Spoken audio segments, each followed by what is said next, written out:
Assalamualaikum warahmatullahi wabarakatuh. Tetap dengan jempol ya. Jumpa lagi di channelnya Reslak77 kawan.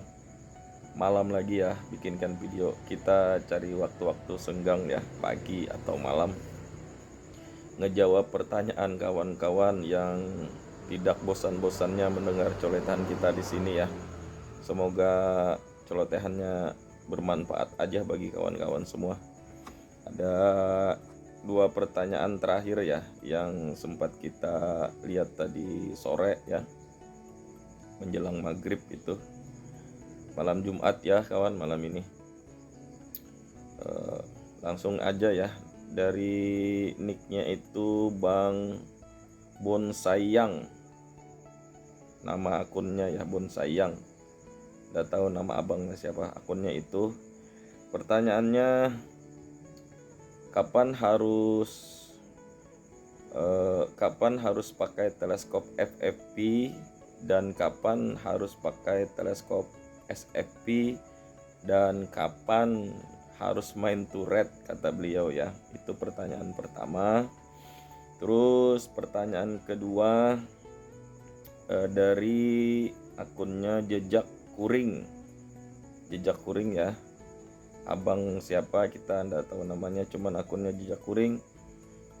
Pertanyaannya, Bang, mencari akurasi pakai Chrono HT bagaimana, katanya gitu. Maksudnya bagaimana cara cari akurasi dengan Chrono HT gitu ya. Insya Allah sebisa mungkin kita jawab sesingkat mungkin ya. Kita jawab pertanyaan Abang Bonsayang dulu ya. Kapan harus menggunakan teleskop FFP dan kapan harus menggunakan teleskop SFP dan kapan harus main turret ya. Nyamuk ya kawan ya di luar di bengkel. Santai ya. Sama kait tapi ke belakang itu tadi ambil kopi kayaknya. Kayak langsung ya. Kapan harus kita pakai tele FFP, SFP dan kapan harus main turret? Sebetulnya ya kawan, kalau masalah teleskop itu sesuai budget kawan-kawan semua. Yo, mau SFP silahkan, mau SFP silahkan, mau main turret silahkan, mau main dot juga boleh silahkan gitu ya. Itu ya jawaban yang pertama dulu sambungannya. Kalau dibilang harus kapan kita bermain FFP, ndak ada acuan harus kita punya teleskop FFP ya. Intinya kawan senang dengan teleskop merek A, satuannya mil atau MOA, terus FFP atau SFP, ya terserah aja. Yang penting enak di mata, senang dipakai, ramah di kantong gitu ya kawan ya. Kalau kita sarankan kawan-kawan di sini, kalau ada budget tabung dulu, kalau ada budget tabung dulu.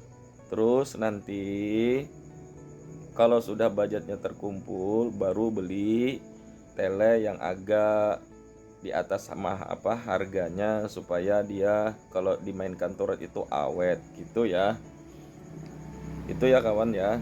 Jadi kapan harus SFP, FFP, kapan main turret, ndak ya terserah kawan-kawan aja kapan maunya gitu. Ya kalau main turret ya sah-sah aja, ya kalau main dot ya sah-sah aja. Paling perbedaan SFP sama FFP itu kan dari zoomnya gitu ya. Kalau SFP itu zoomnya bila kita zero, zoomnya itu ndak bisa diotak-atik. Kalau FFP itu bisa kita otak-atik gitu ya, maksudnya turun naik zoom. Tapi ya sama aja, kita di sini pun pakai tele SFFP, ya zoomnya ya mentok di 25 aja gitu. Udah pernah diputar-putar di 25 aja gitu, mau dekat mau jauh gitu ya tetap di 25. Ya ada teman juga pakai SFP, ya begitu juga, zoomnya kan paling full 24. Jadi dia ndak maksimalkan zoom supaya view dan pencahayaannya itu bagus, ditaruhnya zoom 20 gitu. Ya dari awal disettingkan sampai sekarang ya zoom 20 gitu kawan ya. Adapun kapan kita harus main turret, Ya tergantung kawan-kawan enaknya main turret apa main dot gitu ya. Kalau kita di sini kebanyakan main turret. Kenapa?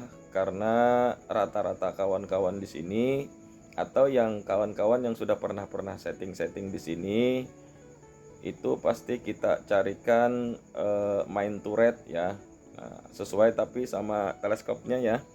Kalau teleskopnya tidak bisa dimainkan turret, yo jangan dipaksa kawan-kawan. Terus ada pertanyaan apa teleskop yang mahar berapa atau harga berapa yang bisa main turret gitu ya. Sebenarnya semua teleskop itu bisa kawan main turret, cuman kuat apa ndak kuatnya gitu. Karena kalau ndak bisa main turret ndak bisa kita zero gitu kan. Kan kita kalau mau jero pasti putar turret, itu kan ya kawan ya. Berarti kan bisa main turret. Nah, jadi yang pas pertanyaannya itu teleskop yang apa yang kuat main turret gitu ya. Jadi kalau ditanya teleskop apa yang kuat main turret, yang tahan gitu, ya tanyakan ke tempat Bang Randi Wiranata ya. Beliau yang lebih tahu, yang lebih senior atau lebih profesional di bidang perteleskopan. Kalau kita user aja ya kawan pemakai gitu. Cuman kalau kawan minta pendapat dari kita pribadi, cari aja yang rentan harganya itu di atas 2 ya, di atas 2 lebih atau di atas 3 sekalian. Insya Allah itu tahan main turret gitu. Dan juga saran sama kawan-kawan ya, sama kawan kita di sini, kita sarankan tabung dulu uangnya, budgetnya ditabung. Kalau mau beli itu satu kali aja, biar dipakai untuk selamanya gitu, kai ya. Sama tadi ada pertanyaan bang, aku sudah berapa kali beli laras alur 6 ini. Mohon maaf ya kawan, kita balasnya di komen apa takut salah-salah kata dan lain-lain, jadi secukupnya aja membalas gitu ya. Takut apa nada, intonasi dan lain-lain kan di komen itu bisa salah dibaca gitu. Sekalian di sini kita jawab ya. Siang tadi sudah dibikinkan video, semua laras itu bagus gitu ya.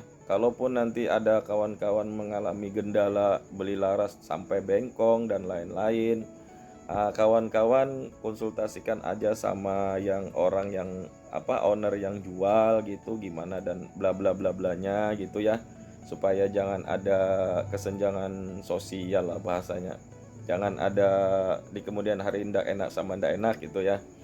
Ya tanyakan aja ke sana. Kalaupun solusinya laras bengkong atau ndak rata lagi ya harus dipotong gitu.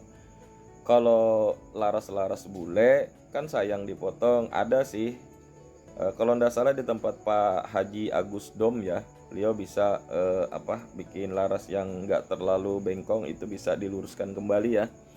Pak Haji Agus Dom kalau ndak salah ya. Cek aja di Facebook ada beliau itu ya kawan. Terus ada juga yang bilang bang, saya ini udah beberapa kali beli laras alur 6 susah settingnya gitu ya. Kita gabung-gabung aja ya sama yang teleskop tadi, minta balik lagi ke situ. Susah bang, laras lokal alur 6 buat settingnya gitu ya. Susah nggak susah itu tergantung riset kita kawan. Kalau alon pelan-pelan belajar insya Allah bisa lah.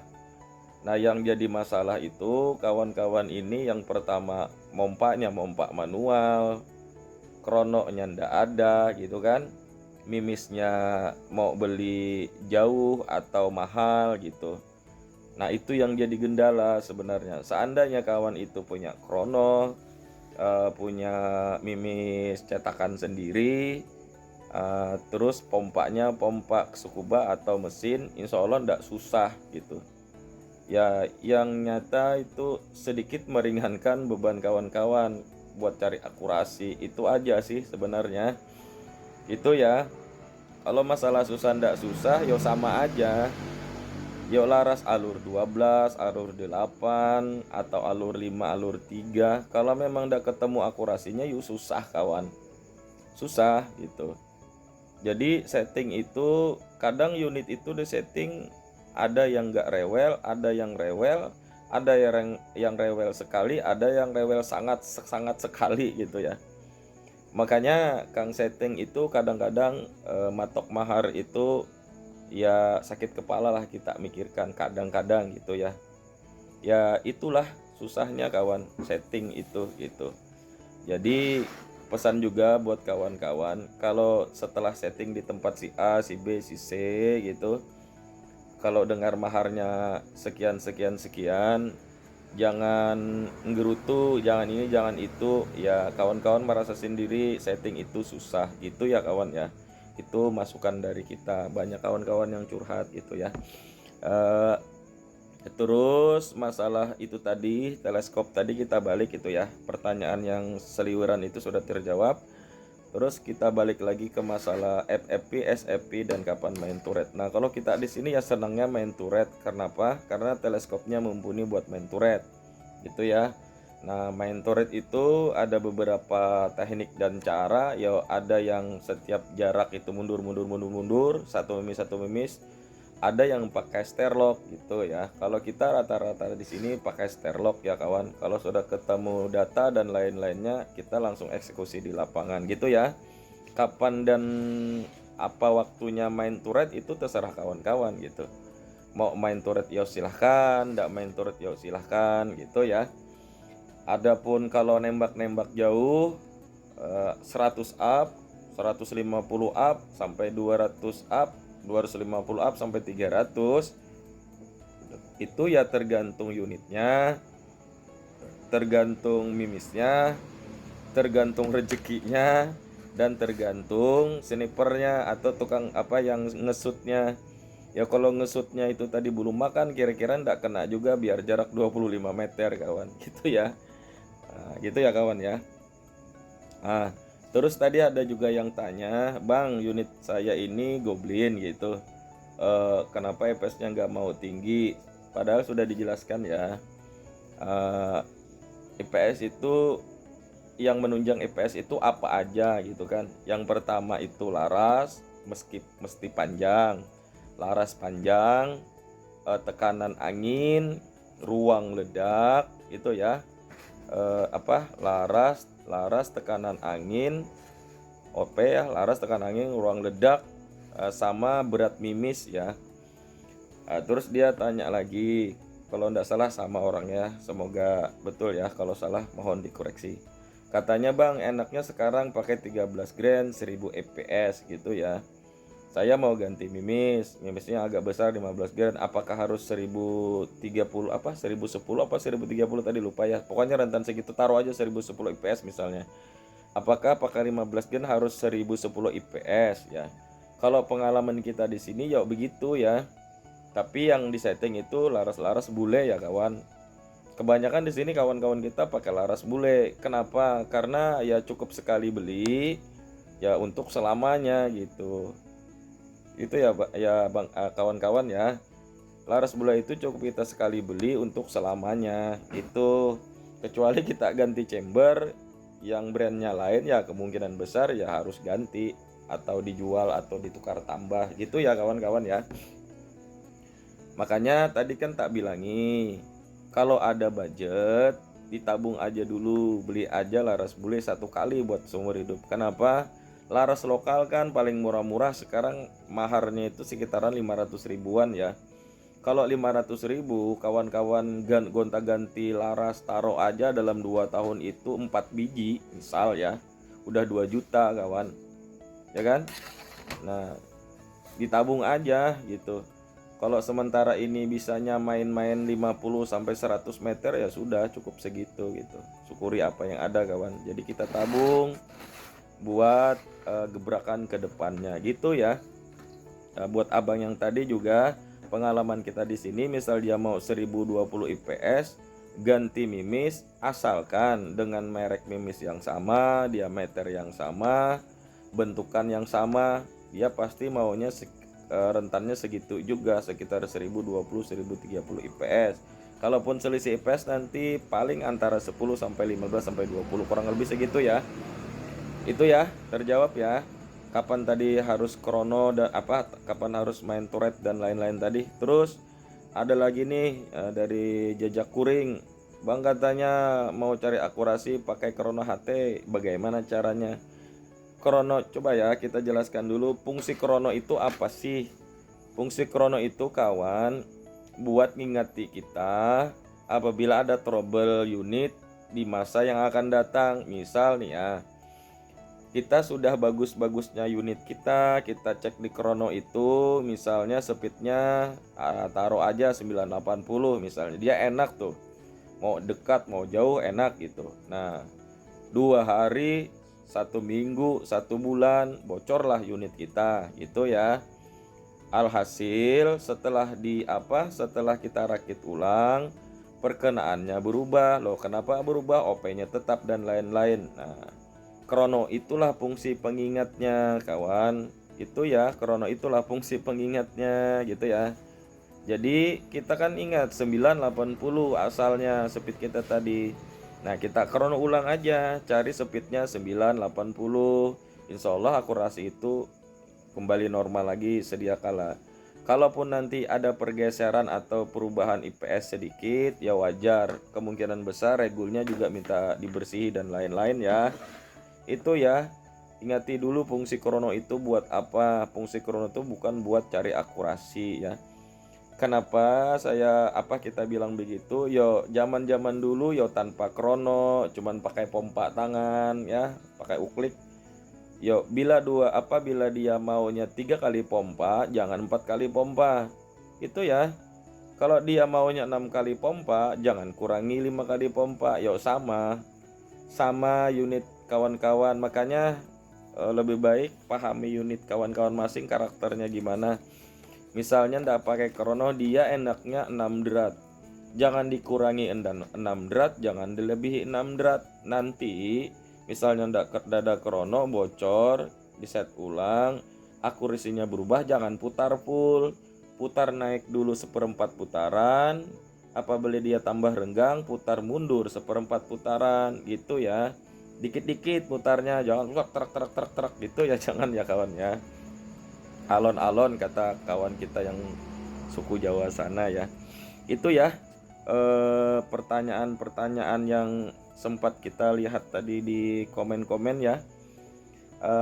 Tadi ada juga yang tapi ndak usah lah itu kita bahas ya. Ya pendapat masing-masing lah itu ya. Segitu ya kawan ya. Mudah-mudahan bisa dimengerti apa yang kita jelaskan ya. Balik lagi kita ingatkan, jangan ngikuti tren-tren yang ada di YouTube gitu ya. Jangan ngikuti tren-tren yang ada di YouTube, mau supersonic, mau 1000 fps, mau besar-besaran mimis ya. Jangan diikuti. Syukuri apa yang ada, nikmati apa yang ada. Misal punya kawan-kawan 13 grand, enak dia mainnya sudah di 950, nggak usah dirubah-rubah gitu. Yo kalau mau riset, yo lengkapi dulu alatnya gitu ya. Nanti kawan-kawan pusing sendiri. Apalagi kita taruh unit di kang setting, pulang-pulang kita otak-atik ya, itu nanti pusing ya. Yang pertama pusingnya udah keluar uang, yang kedua pusingnya nyeting sendiri lagi, mau balik lagi uang lagi gitu ya kawan ya. Dibikin enak dengan unit yang ada aja. Jadi saran kita lagi, kalau kawan-kawan kalau mau beli tele, belilah yang memang benar diperuntukkan untuk peruntukannya, misalnya main turret gitu ya. Terus juga belilah laras yang memang diperuntukkan untuk slug, baik itu merek lokal maupun merek impor. Kalau saran kita di sini, karena kita ini banyak kawan punya kawan, beli laras A, beli laras B, beli laras C gitu ya.